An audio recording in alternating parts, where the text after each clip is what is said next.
समस्त भारतवर्ष से आए किसान साथियों, आज हमारे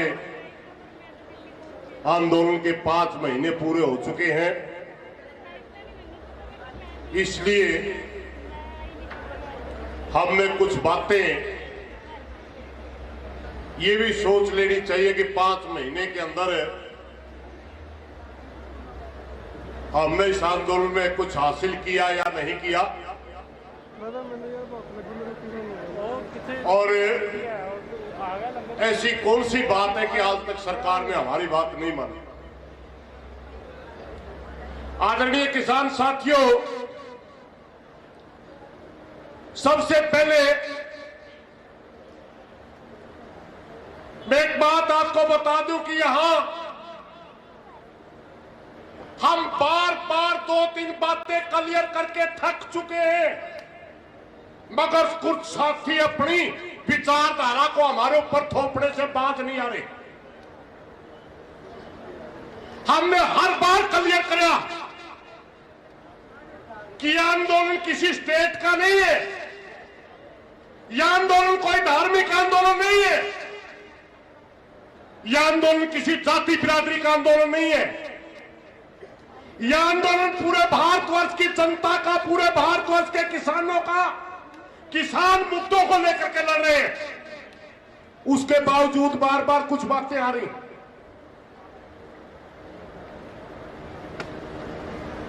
2-3 दिन से चर्चा चली हुई है कि प्रोग्राम कहां गया। संसद कूच का हमने प्रोग्राम दिया है, संसद कूच हम करेंगे, मगर इस तरीके से नहीं हुए जो हमने 2 बार कोशिश करी। 1 फरवरी को हमने प्रोग्राम दिया था। आप सबको पता, 26 तारीख को हमारे प्रोग्राम के अंदर एजेंसी के आदमियों ने घुस करके हमारे प्रोग्राम को खराब किया। सरकार के बंदों ने हमारा प्रोग्राम खराब किया और हमने उसको वापस लेना पड़ा। अब दोबारा फिर हमने संसद कूच का प्रोग्राम तय किया। आज देश के हालात आप देख सकते हैं।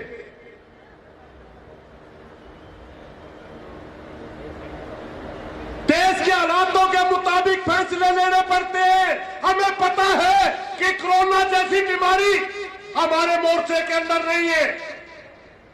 सौभाग्यशाली है हम कि हमारे जैसे लोगों को मारने वाली बीमारी ही नहीं है, यह अमीर लोगों को मारती है। ये उन लोगों को मारती है जो जिनका एसी ऑफिस है, जिनकी कार भी एसी है, जिनका सारा कारोबार एसी में चलता है। उनकी रोगों से लड़ने की क्षमता कमजोर पड़ जाती है, उनको मारती है। नमूनिया हमारा एक फूट कुछ नहीं बिगाड़ सकती। मगर अगर आज के दिन में संसद कूच करते, पूरे देश के अंदर मीडिया ने एक माहौल पैदा कर रखा है कि दिल्ली के अंदर लाशों के ढेर लगे हुए हैं। क्या हम आज वहां चलते तो कहेंगे किसान अपनी मार्च पहने हुआ, किसान अपनी जिद पहने हुआ, और यहां दिल्ली के अंदर लाशों के ढेर लगे हुए। क्या हमारा आंदोलन बदनाम नहीं हो जाएगा? बहुत से साथियों ने एक बड़ी विचित्र माहौल पैदा कर दिया। 3-4 दिन पहले की संयुक्त मोर्चा की मीटिंग थी, मैं तो गया नहीं था, बीमार चल रहा हूं। युवा के नाम पर और कोई 2 भाई शब्द बोल दे, उसने दूसरा भाई का जो बड़ा क्रांतिकारी युवा, बस इतने में अपने आप में बहुत बड़ा समझे। क्रांतिकारी की परिभाषा समझिए आप, क्रांतिकारी किसे कहते हैं?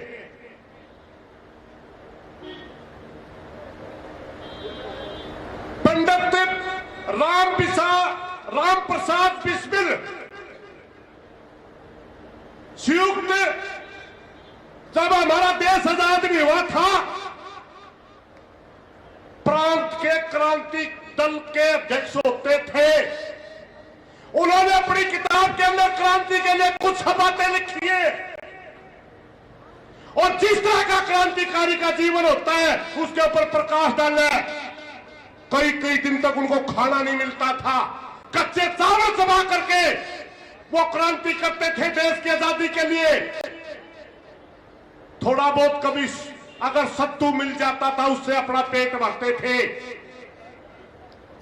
पूरे देश का माहौल हमारे उसके खिलाफ था।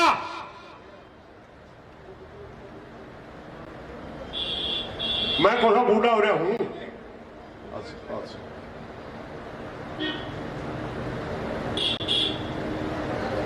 पूरी की पूरी कठिनाइयों के दौरान जब वो क्रांति दल के नाम से देश की आजादी के लिए लड़ रहे थे, उनके पास कोई संसाधन नहीं होता था और अपने संसाधन मुहैया करवाने के लिए काकोरी जैसा कांड करना पड़ा, रेलवे लूटनी पड़ी थी। तब वो गिरफ्तार हुए तो तब उन्होंने एक किताब लिखी थी और उस किताब के अंदर उन्होंने अपनी जीवनी का पूरा इतिहास लिखा है। उन्होंने बताया था, एक साथी ने उनसे पूछा कि इस क्रांति से हमें प्राप्त क्या हुआ।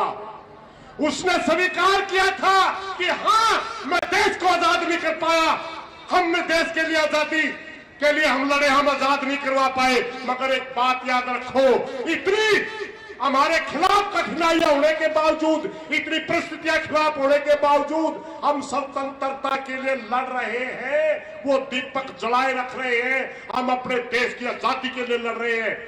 उसका नाम क्रांति होता है। चार बात कह दी किसी ने, फेसबुक पे लिख दिया 1500 लाइक आ गए तो अपना आपने भगत सिंह समझना शुरू कर दे। बहुत से साथी हम किसानों के लिए,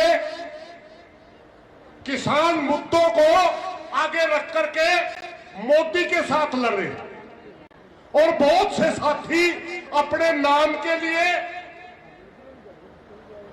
अपने आप को प्रमोट करने के लिए हमारे साथ लड़ रहे हैं। समझ में नहीं आ रहा हमारे को। बात करते हैं किसानों की, त्याग की, क्रांति की।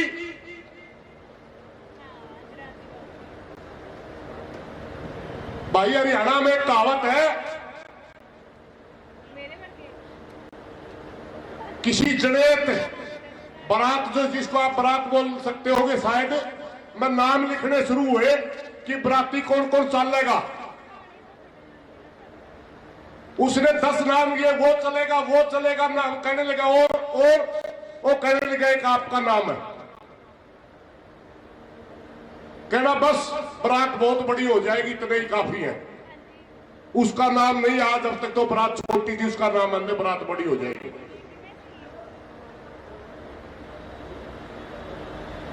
साथियों, यहां कमेटियों में नाम आने से कोई बड़ा लीडर नहीं बनता।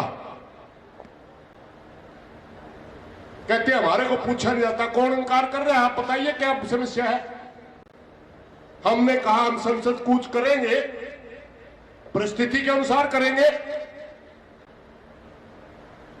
कोई 2 साल से किसानों में संघर्ष कर रहा, कोई 6 महीने से संघर्ष कर रहा है।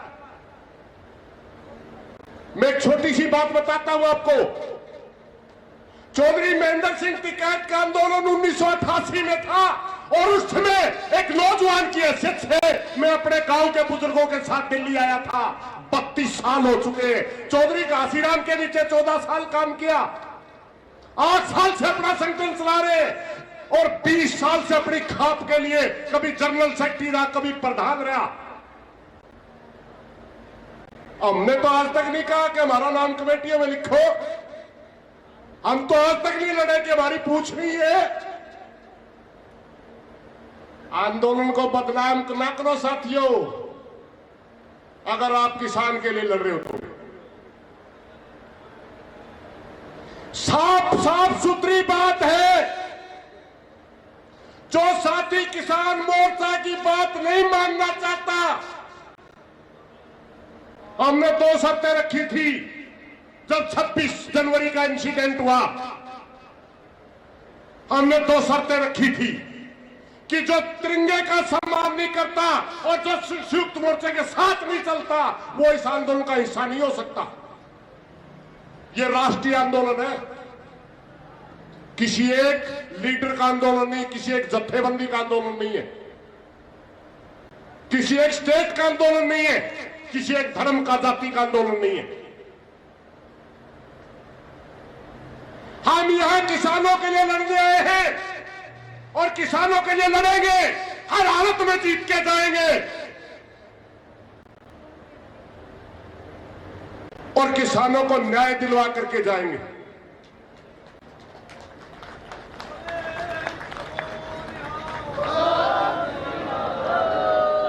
कोरोना कोरोना कोरोना करके एक भय फैला दिया गया। चिंता ना करो, आपके डीएनए में कोई प्रभावित ही नहीं कर सकता कोरोना। वैसे कोरोना के लिए बोलने में सक्षम मैं आदमी नहीं हूं, क्यों? या तो वैज्ञानिक बोल रहे हैं, डॉक्टर बोल रहे हैं, मगर हमारा अनुभव है कि 5 महीने से हम यहां बैठे हैं, 5 महीने से बैठे हैं ना हम यहां। हमारे 300 से ज्यादा किसान शहीद हुए, कोई भी किसान कोरोना से शहीद नहीं हुआ। लाखों किसान इन बॉर्डरों के ऊपर बैठे, कोई भी कोरोना का केस नहीं मिला। तो ये हमारा कुछ नहीं बिगाड़ सकता है कोरोना। जिसका बिगाड़ना हो बिगाड़ लग रहा। और सच्चाई क्या है? ये परमात्मा की करोपी है, परमात्मा की करोपी। जो लोग छल के साथ जिंदगी जीते, जो एक दूसरे का खून चूसते, जो दीन ईमान से नहीं जीते, जो परमात्मा से नहीं डरते, बेईमान लोगों को मारता कोरोना। हम तो करके खाने वाले लोग हैं, खिलाते हैं लोगों को। पिछली बार जब कोरोना के नाम से पूरे देश के अंदर लॉकडाउन लगाया गया, हजारों मजदूर साथी पैदल रोडों के ऊपर भूखे मर गए। मेरी प्रार्थना है मजदूर भाइयों से, कृपया आप ऐसा माहौल ना बनाएं। अगर आपको दिल्ली के अंदर खाना नहीं मिलता, दिल्ली सरकार या भारत सरकार आपके ऊपर ज्यादती करती है, कोरोना के नाम पर लॉकडाउन लगा करके आपको भूखा मरने पर मजबूर करती है, तो आप सिंगू बॉर्डर पर आ सकते हैं। आपको खाना भी मिलेगा, पूरी इज्जत भी मिलेगी और यहां धरने के ऊपर आपका स्वागत भी किया जाएगा। आपको भूखा नहीं मरने दिया जाएगा, क्योंकि ये किसानों का धरना है।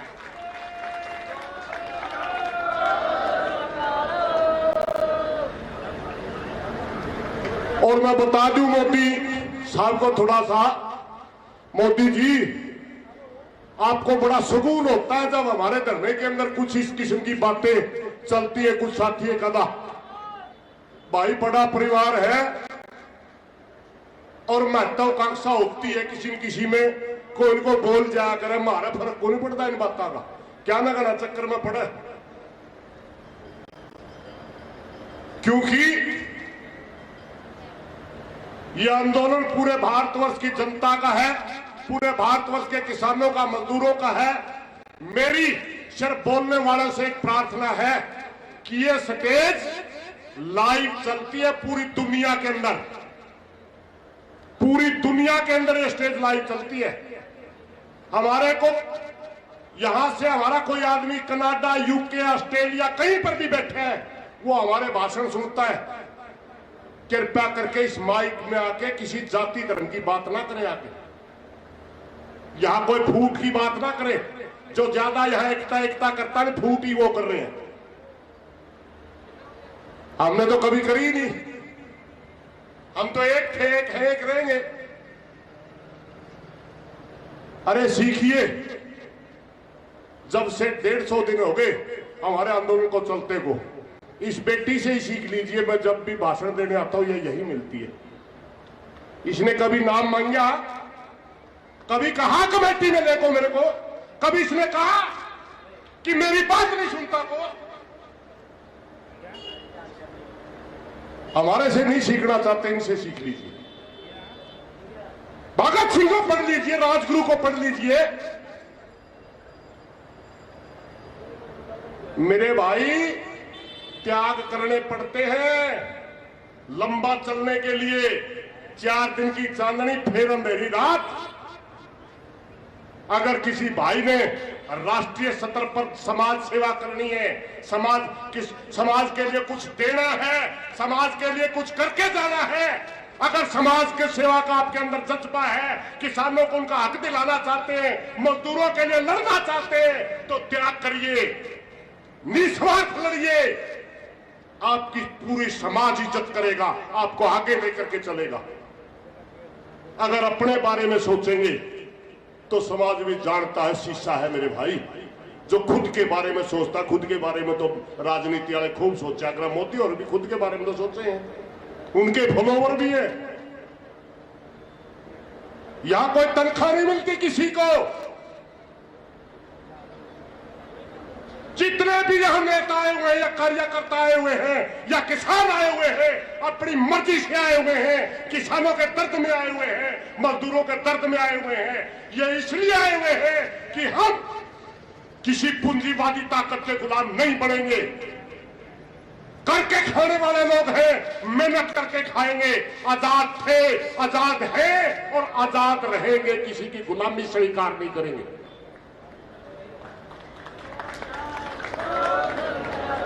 कोई गलत बात निकली हो, किसी भाई को चुप की हो तो माफी चाहूंगा साथियों, मगर यह याद रखो, क्रांति का नाम लेकर क्रांति को बदनाम मत करो। क्रांति का मतलब त्याग होता है, त्याग। धन्यवाद साथियों। धन्यवाद जी, बहुत बढ़िया। जेडे विचार साडे